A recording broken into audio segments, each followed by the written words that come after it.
क्योंकि मैं इधर, ये लोग जब टीचर बैठे थे तो हम सोचे थे बच्चे बैठे हैं, तो हमारे सिपाही जब इनके आगे खड़े थे तो मैंने कहा हटाया इनको कि आप किसी के आगे मत खड़े होइए, आप लोग भी किसी के आगे मत खड़े होइए, थोड़ा गड़बड़ा रहा है। तो मैंने हटाया। तो चूंकि ये कार्यक्रम है कोचिंग सेंटर का उद्घाटन का, नाम के बारे में हमारे संचालक महोदय ने बहुत अच्छी तरीके से व्याख्या की, पैरामाउंट की, उससे अच्छी व्याख्या हो ही नहीं सकती थी। लेकिन बच्चों, मैं एक बात हर जगह जाता हूँ, जहाँ भी जाता हूँ, मैं वैसे भी छोटे मोटे कार्यक्रम किया करता हूँ, किसी न किसी रूप में बच्चों के पास जाता हूँ,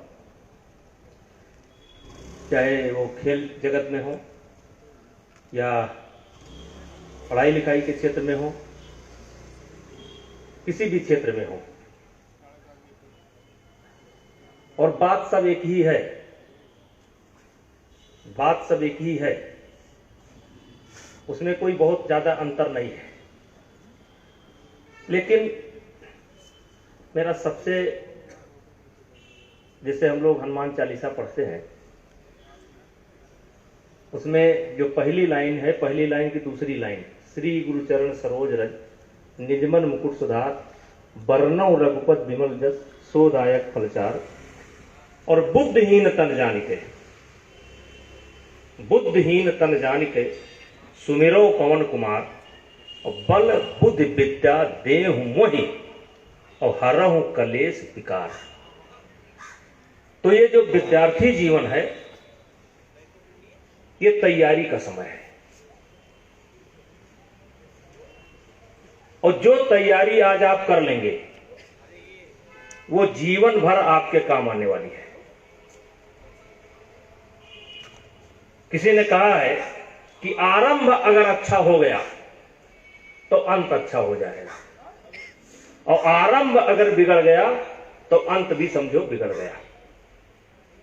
तो तैयारी का समय है, और तैयारी तब होगी जब आप अपने आप से बात करोगे,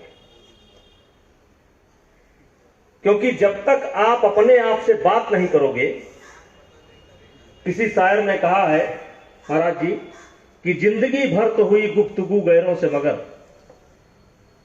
जिंदगी भर तो हुई गुफ्तगू गैरों से मगर, आज तक हमसे हमारी न मुलाकात हुई, आज तक तुमसे तुम्हारी न मुलाकात हुई। और जिस दिन आप अपने से मुलाकात कर लेंगे, शांत चित्त बैठ करके अपनी परिस्थितियों का अध्ययन करेंगे, आपके माता पिता आपसे क्या चाहते हैं इसका अध्ययन करेंगे, अपनी परिस्थितियों का अध्ययन करेंगे, तो उसी दिन आपको स्वयं रास्ता दिखाई पड़ जाएगा,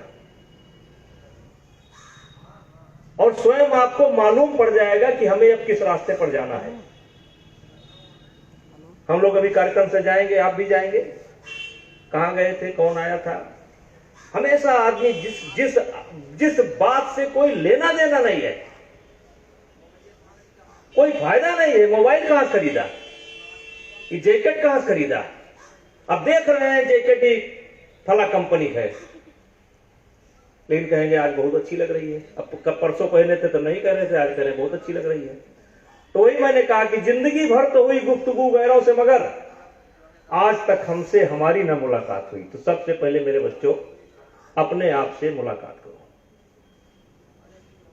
मानव जीवन बहुत दुर्लभ है, इससे श्रेष्ठ कोई जीवन है नहीं। लेकिन हम लोग परमात्मा को जो मानता हो, अल्लाह को मानता हो, जिसको भी मानता हो, हम कभी धन्यवाद नहीं देते हैं। हम सब लोग जानते हैं कि हमसे ज्यादा ताकतवर जीव भी है, तेज दौड़ने वाला भी है, उड़ने वाला भी है, पानी के अंदर रहने वाला भी है, लेकिन उसके बाद भी सबके ऊपर अगर कोई राज्य करता है या कंट्रोल करता है तो मनुष्य है। मैं एक थोड़ा संक्षेप कर रहा हूं।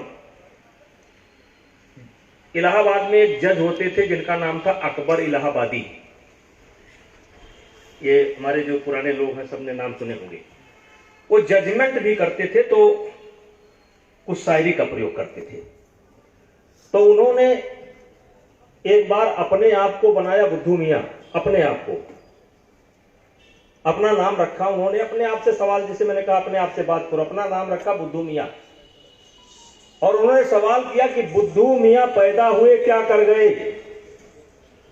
बुद्धू मियां पैदा हुए क्या कर गए। और फिर उत्तर लिखा, खाए पिए बच्चा पैदा किए और मर गए।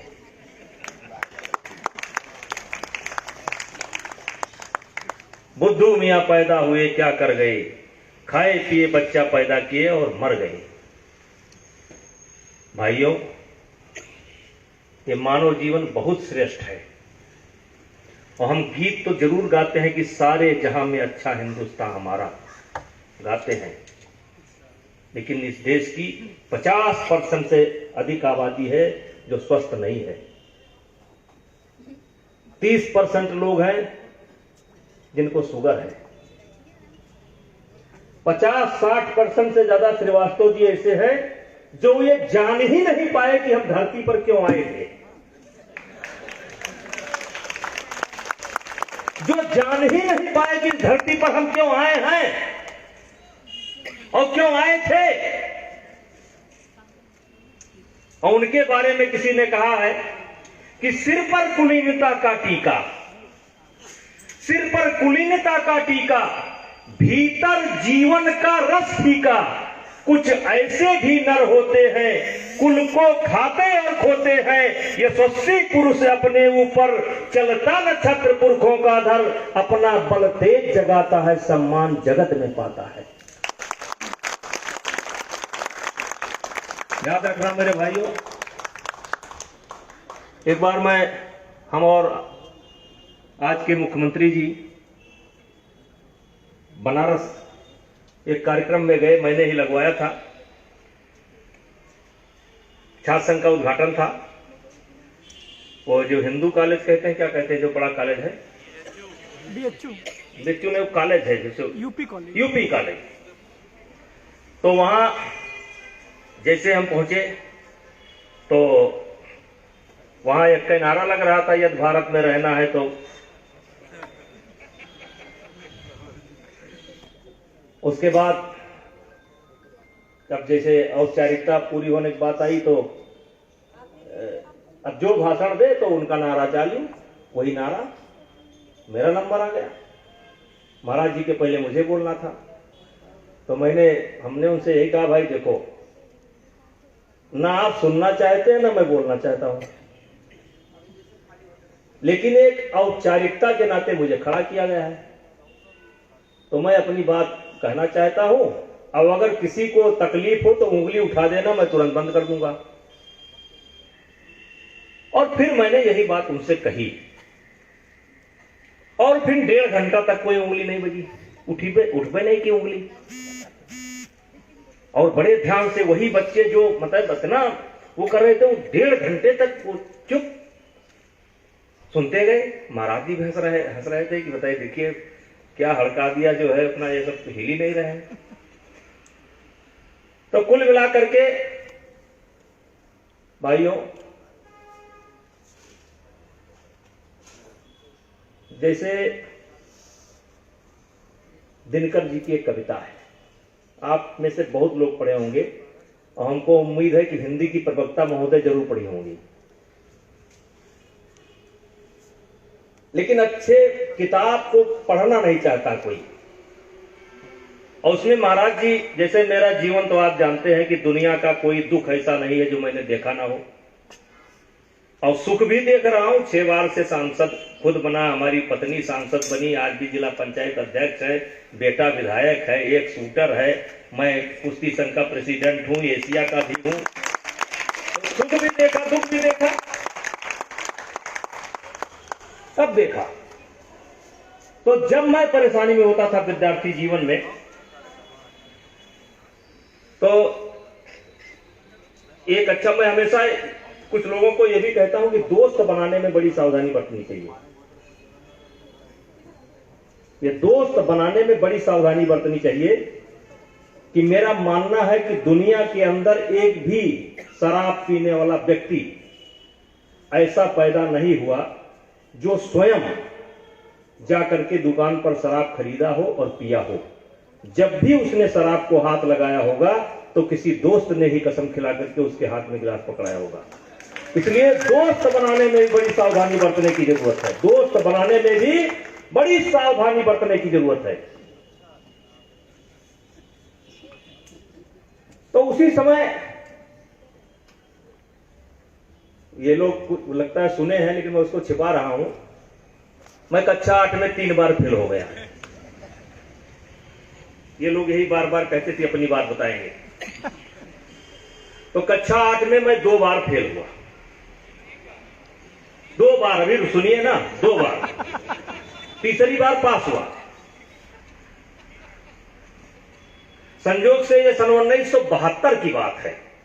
उस समय बोर्ड से हो गई परीक्षा, बोर्ड से हो गया। तो हमने सुना कि इंटर कॉलेज में पढ़ता था, पहले होम एग्जाम होता था और उस साल बोर्ड से हो गया। हमने कहा हमारे ऊपर तो पहाड़ फाट पड़ा, होम एग्जाम में हम पास नहीं कर पाए, अब तो बोर्ड आ गया। अब बोर्ड का ये पुराने लोग बैठे हैं, पहले बहुत आतंक होता था भैया, ऐसे बोर्ड नहीं होता था। नो, जो लोग पुराने लोग हैं पूछो ना बोर्ड का क्या मतलब होता था। हाँ, तो सब पेपर में हम नकल कर ले गए। अंग्रेजी में हाथ पैर फूल गया। एकदम सच्ची बात बता रहा हूं, एकदम सच्ची बात बता रहा हूं। हाथ पैर फूल गया। ना पढ़ना जानते थे ना लिखना जानते थे। हमने देखा बगल में एक लड़का जो है बड़ा तेज भर भर भर भर लिख रहा था। हमने कहा है, कहा क्या है? अगर आप बेबाक और निष्पक्ष खबरें देखना चाहते हैं तो हमारे चैनल को सब्सक्राइब करें और बेल आइकन को दबाएं।